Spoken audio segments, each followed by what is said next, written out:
Hello and welcome to the Insecure Chef. It's been a couple of weeks since we did a little cooking for you. So today we're going to be doing beef short ribs. And if you can look down here, you'll see them here. This is about a pound or so. Obviously you can make more of them, less, even so is possible. But usually somewhere between 3 and 6 ribs is typical if you're a family of 2 or 3. This is only going to be, believe it or not, for one. But we'll see how that goes. Okay. And they're boneless. Right? And they are boneless, yes. Though the recipe I'm about to do and how I do it would probably be almost identical with the bone in. Personally, I like the bone in. I think it has a bit more taste, but this is what was available and these come out great. So that's just a personal opinion. With that said, we're going to start out. There's an array of ingredients. If you look down, you'll see quickly. I'll go through them, of course, as always. Everything will be listed on the channel. We've got sea salt, we got black pepper, we got powdered onion, powdered garlic. I'm using oil, in this case canola oil. You can use any oil you like. We have fresh rosemary, as fresh as I can get it. A cup of beef broth, some carrots, preferably full-size carrots would be preferred because we are going to be doing some pressure cooking. And the vegetables take a beating under pressure, so the bigger you cut them, the better they are. So, but I didn't have any opportunity to pick up any, so I have baby carrots, and they'll work out just fine. I have a jar here, about 4 ounces of mushrooms. You can use any mushrooms you want, jarred, canned, fresh, whatever you like, and you can cut them up into whatever size. I'm using minced garlic. You can also use fresh garlic if you like. Worcestershire sauce. And my little secret ingredient, which is grape juice. This takes the place of wine. It's not necessary in the recipe at all. I actually use it to deglaze the bottom of the pan after I braise the ribs. The beef broth will do the same, but I like the flavor that this imparts. It's subtle. It's totally up to you to use. You can use wine or just discard it completely. All right, back over to the ribs. I already made up a little mixture of rub that I'm going to be using. It consists very simply of the sea salt, the pepper, the garlic, and the onion, all powders. I'm just giving it a little mix. I'm going to rub them into the ribs right now. All right, I'm just going to let them get a good sprinkle on here.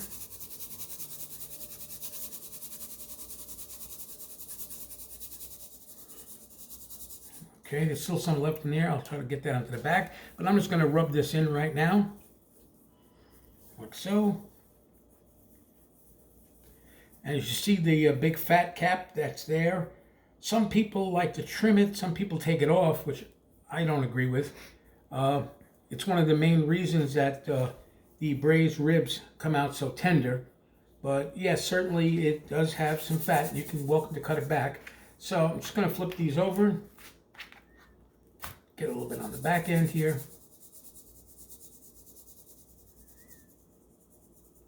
Okay. And again, I'm just going to rub it in a little bit. Nothing fancy. As I said, it's just salt, pepper, garlic, and onion powder. Now, if there is a particular ingredient that is a problem for you, you can always consider cutting it back or cutting it out. That's solely up to you. Obviously, the more you cut back, the less it's going to taste the way the original recipe was, but that doesn't necessarily mean it's bad. Okay, so that's good. I'm going to just rinse my hands real quick. Okay, we're going to be moving over to the Ninja Foodie. Again, don't disconnect yet. You can certainly do these without a foodie. You can do them at a 375 degree oven in a Dutch oven.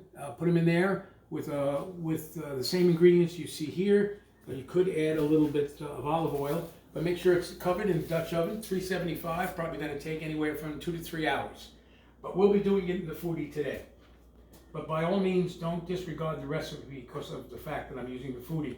It's not absolutely necessary. It just makes things a little quicker.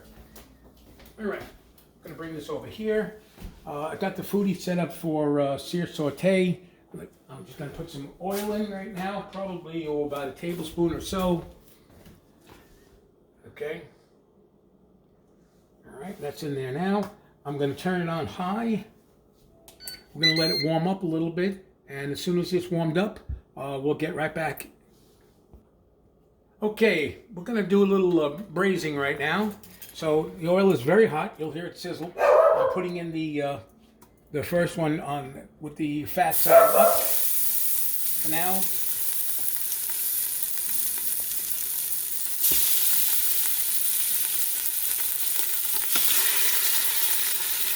Okay. I have the Ninja Foodie set first initially on high, which is setting 5, and now I've loaded it to 4. And we're going to let these cook a while. And I'll be flipping them over, trying to get all 4 sides nicely browned and braised. The reason this step is really done, not only to release the flavors and the juices, but also the fact that if you didn't do this, it would basically come out looking like boiled meat. All right, after you've done your pressure cooking. So it's also an aesthetic factor. Okay, we'll be right back. All right, we're back. If you take a look here in the foodie, you'll see that we've got a nice browning going on in there. I've already flipped it once. So now basically all sides are pretty much browned up, as you can see. Okay. And again, I'm just checking to get the sides nice and done. But they're looking really good to me. So, with that said, now I'm going to be tossing in the carrots, and I'm going to be tossing in for the rosemary. I'm going to put my mushrooms in. I'm going to be throwing in my potatoes. Again, I kept them very big because under pressure, small vegetables kind of disappear on you. And then finally my onions will go in.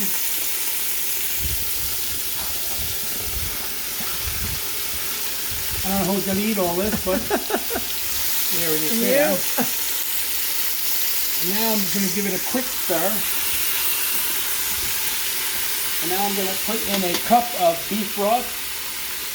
Actually a little less than a cup because I'm going to augment it with my grape juice.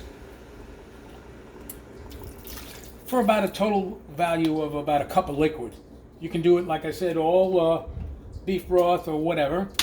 Going to give this a nice stir. And then if you take a look, it's already an interesting dish. All right. Now I'm going to make sure I add my garlic.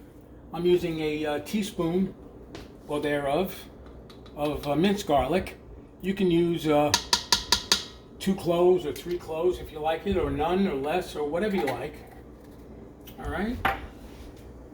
And again, I'm going to give this a little stir around. I don't know how much you can see. All right, and now I'm going to add some Worcestershire. Again, the quantities are on the channel. Okay, Worcestershire, very powerful tasting, so be careful with that. There we go. It already smells marvelous. Yummy. Some people add bay leaf or whatever your spice preference is. By all means, you're welcome to do that. This is just my version. Alrighty. And we're going to get ready to go under pressure. So I'm going to drop the lid of the foodie. In this case, this model, the OL 710 or 701, is that we say, never remember. A little dyslexic. This one has the lid built in. It's not a 2-liter. Doesn't make a difference what version you're using. Even if you're using a standard pressure cooker, you're going to go under pressure. So I'm going to switch this over to pressure now. I'm going to leave it on high. Okay. I thought I did that already. Hang on a second. Eli. Okay. Maybe, yeah, that'll do it. Sorry for my little technical difficulty. I put it on high and I'm going to set it for 30 minutes.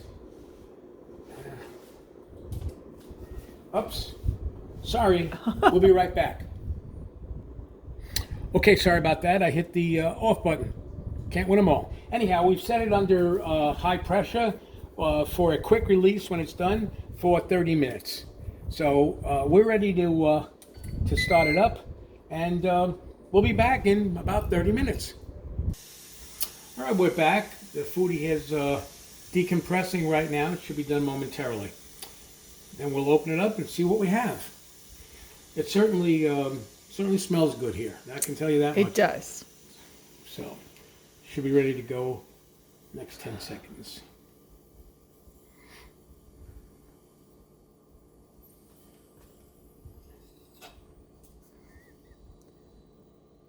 All right, coming up. Once it's released, I'll be able to move the slider back over. And now I can release it like so. And we can open it up. Watch your face, of course. A lot of steam coming on. All right.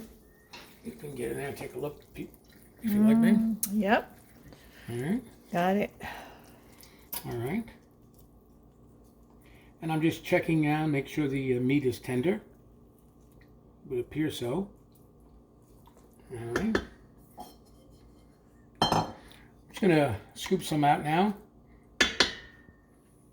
Got this handy dandy Ninja scooper upper. The handle's bent, so it makes it much easier to okay. I'm not going to take it all out right now. I'm just going to take it so you can see it. That might give you a general idea of what it looks like. And now I'm just going to cut into it. Hopefully, hopefully it's soft. Well, the beauty of this particular meat, though, is if I was unhappy with it, I can simply put it back under pressure for another 5 minutes or something, and it would be more than enough. You want a fork to taste? Yeah, I guess I need a fork. That would be helpful. Taking a look now. See how it is. Yep. I think it's all done. Yeah, it looks good. Looks very good. Just gonna cut it with the grain. Do you like it out of there? You gotta excuse it. It's not the meat I'm fighting with. It's my hands. I'm suffering pretty much from bad arthritis, and it makes it very hard for me to hold utensils. So I wouldn't want you to think it was the meat that's giving me trouble. I'm just trying to get a grip on it so it doesn't come apart. All right. Inside looks like a nice color. Yeah, I really am fighting with it here, babe. Okay. Yeah, it's a bit of embarrassment, but I can't do much about it. So. Ah, you got it. Anyway, yeah. Well, it was just awkward, honey. I'll let you know the real test. Yeah. Very good. Very nice, very tender.